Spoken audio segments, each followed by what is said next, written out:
and welcome to Module 7 of our business coaching program, and in this one we're going to look at how you can build a winning team in your business.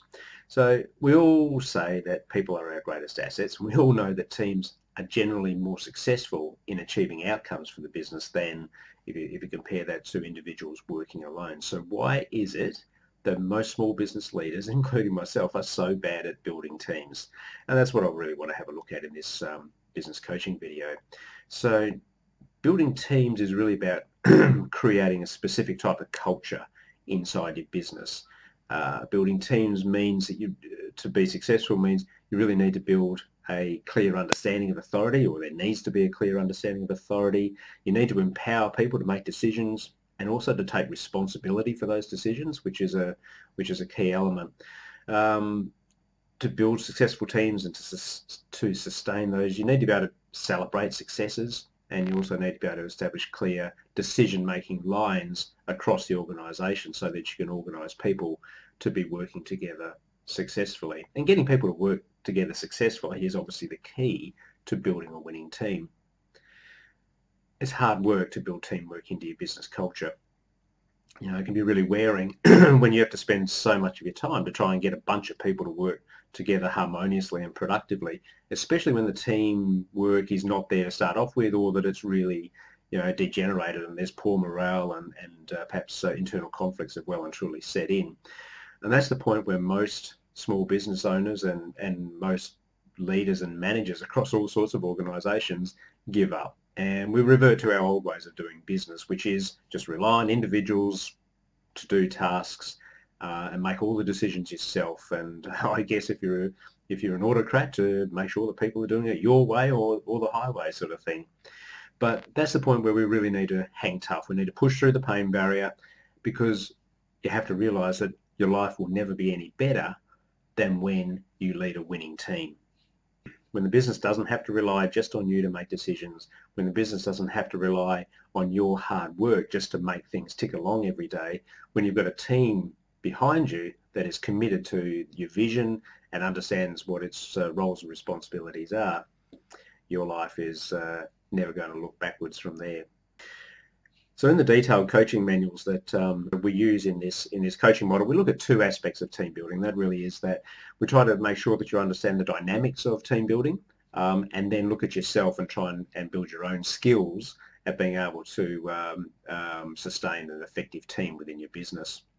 Team building is important because it will improve the productivity of your business. It certainly improves the motivation in your staff and also the retention of your staff over the longer term. And of course, team building, if your business if team building is effective, if you're running a winning team, your business is more productive, and obviously your bottom line is going to be so much stronger than without it. But team building is really difficult, and the main reason for that is we're dealing with humans. Humans are funny creatures, and we all have different ways of doing things. We're probably trained as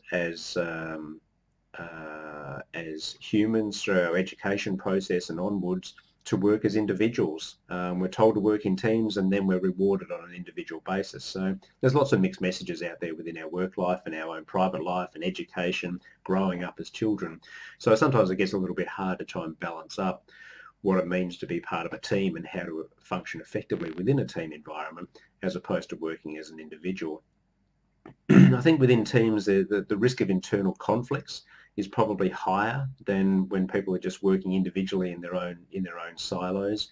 As teams, then by necessity, you've got to work with other people, and sometimes within that team environment, you're working with people who don't share your same view of life. They don't share the same way of doing things, and obviously, if we're working with those types of people, then conflict can ensue. So, I would say that the risk of internal conflict within a team environment can be higher, particularly if the teams aren't functioning properly. No doubt there's conflict within an organisation that's not operating on a true team basis anyway. It's just that conflict's probably not as visible because we're not putting people together into an environment where they do have to interact. Perhaps the hardest thing about team building, though, is that it starts with you. You need to be a great leader, and you need to be a great team member first. and not all of us are good at doing that. So we can't expect to build teams around us if we're not also prepared to work within a team, for one, but to be seen to be a leader rather than a manager. And we've talked about those sort of concepts a fair bit through this program to date, and we'll continue to address those. But I think there's three basic elements to team building. You need to get your business culture focused on teamwork and collaboration. You need to get your business structures and processes focused on being more team-based. And you have to develop yourself. You need to develop some strong leadership skills within your own makeup. So building a business culture, I think the first step to that is to make sure that the leadership group buys into that. So if you as the leader first up, and if you've got line managers and senior people within your business, if they're not accepting of a team-based culture, then it's never going to work. So you need to get buy-in at that top level. Culture, remember, if people talk about culture and it can mean all sorts of things, and sometimes a concept can be so large that you never really want to buy into it or you don't fully understand it. But really, culture in my mind is just the way we do things around here.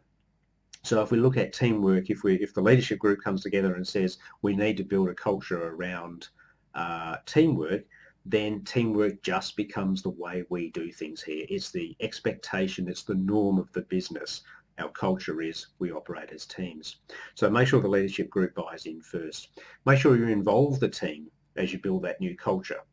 Maybe look at setting up an internal team advisory board comprising your leadership group and some of your staff, representatives of your staff. Perhaps bring some external people in there as well to try and help. Make sure there's clear communication with everyone throughout that process. That reinforces all the time that teamwork's important. Reinforce the vision of the business and why we're adopting a teamwork-based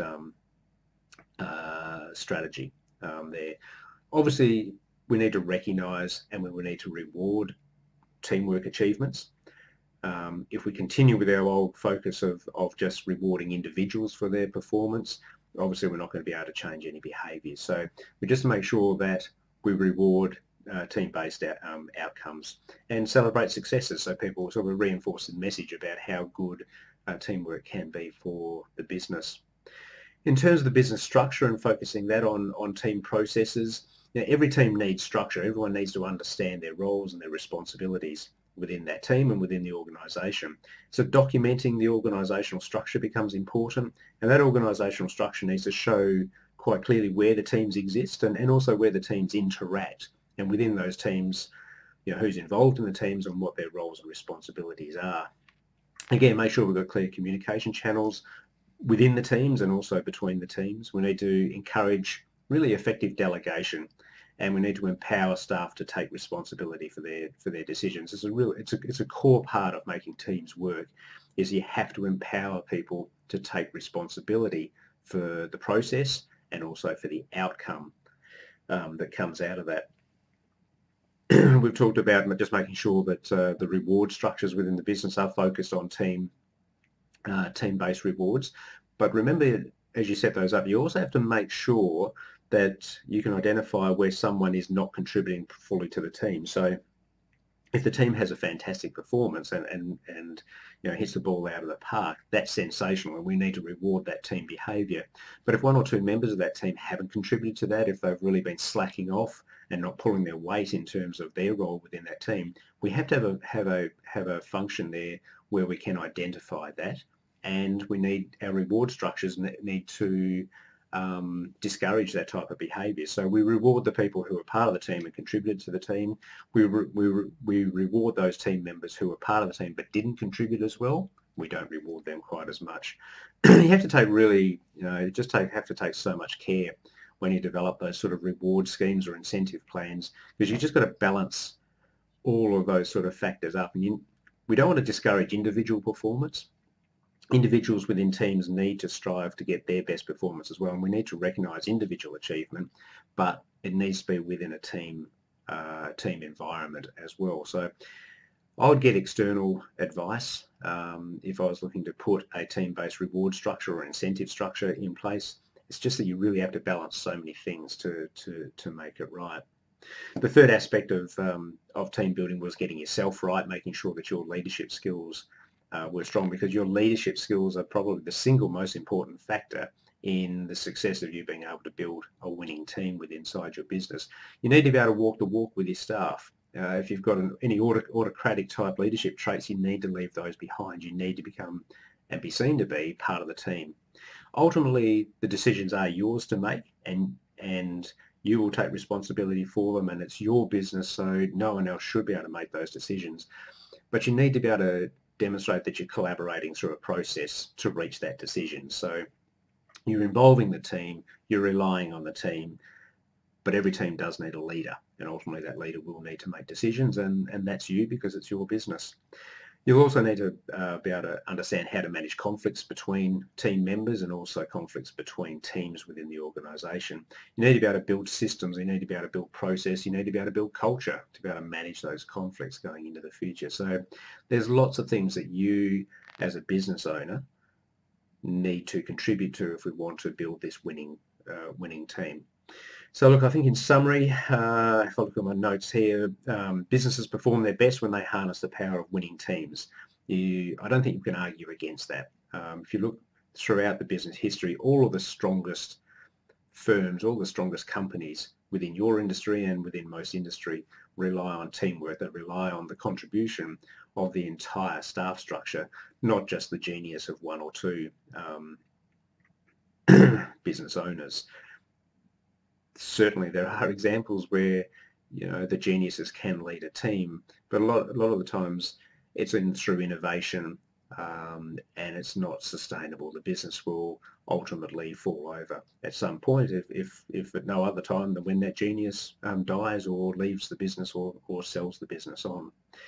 People are our greatest asset, the greatest asset in any business. So just don't make that a cliche in your business. Make sure that you build a culture around living that particular truth in business. You need to change your attitude before your team does. It's not something that you can delegate out to anyone else. You need to be committed to teamwork as a culture and as a strategy within your business. And obviously, winning teams aren't created using one-day team building camps. You can't go off and do a whole series of exercises and sit around a fire and hug some trees and think that we're going to come out as a fully fledged and functioning team. You need to create the culture, and you need to create a structure that promotes and sustains teamwork as a core element of your business model. It's hard work, but the rewards are well worth it. So look, that ends Module 7, or what I want to introduce to you, at least in terms of Module 7. So have a look below this video. I've given you the links to all of the related coaching modules that will also help you work through the teamwork type functions. 2, 4, 6, and there's about 8 of those modules within the 60 coaching modules we've got on the program for you to be able to access. So I think that's enough for now. So good luck with building a winning team within your own business, and I'll catch up with you again in the next coaching model. See you later then. Goodbye.